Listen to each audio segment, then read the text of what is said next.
ધોરણ 6 ગાલા પ્રયોગ પછી પ્રયોગ 14 હેતુ જમીનની માટીમાં હવા રહેલી છે તે દર્શાવવું. સાધન બીકર, પદાર્થ પાણી માટીનું ઢેફું.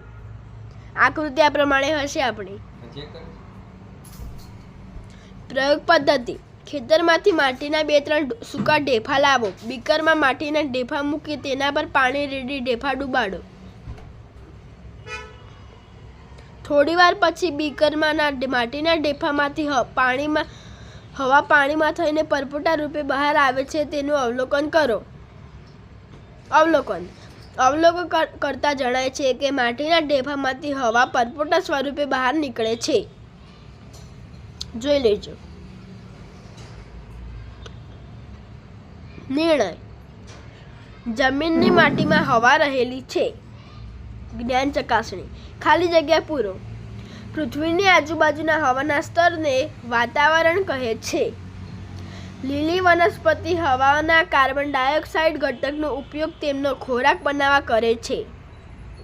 અસ્તુ. જય હિન્દ, જય ભારત. થેન્ક્સ.